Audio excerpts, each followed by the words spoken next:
Kanalıma, mutfağıma hoş geldiniz. Bugün sizlere sebzeli, tavuklu bezelye yapacağım.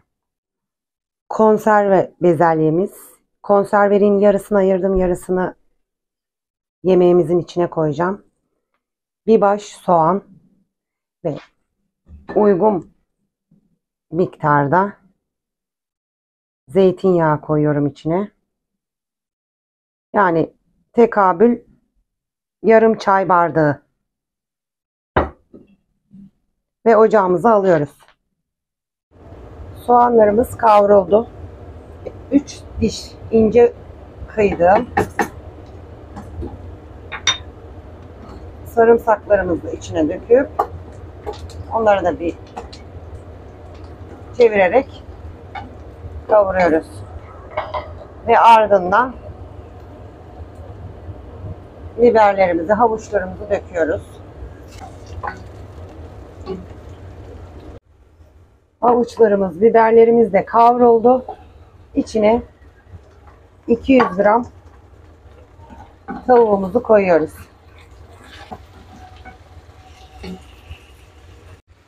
Bir yemek kaşığı salçamızın içine birazcık su ilave edip açıyoruz. Domateslerle karıştırıyoruz.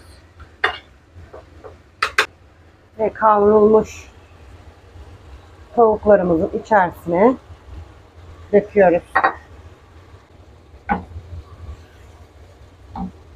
Kavurduğum karışımın içine baharatlarımızı da döküyoruz.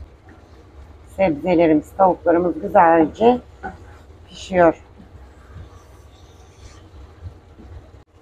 Domateslerimiz de içinde eridi ve patateslerimizi ekliyoruz.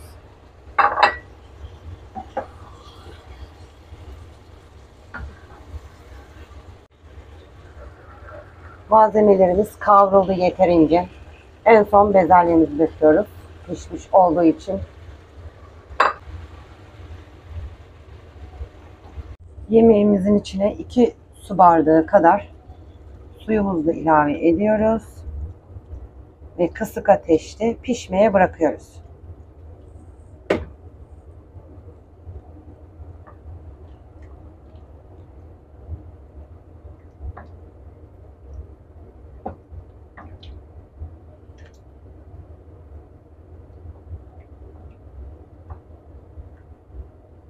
Yemeğimizin kapağını kapattık ve ocağımızın altını kısıyoruz.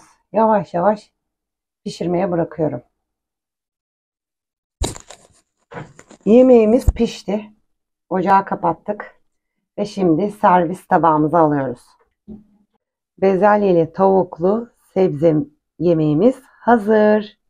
Deneyecek olanlara afiyet olsun. Kanalımıza abone olup yorum yazmayı unutmayın. Desteklerinizi bekliyorum. Bir dahaki videoda görüşmek üzere. Bay bay.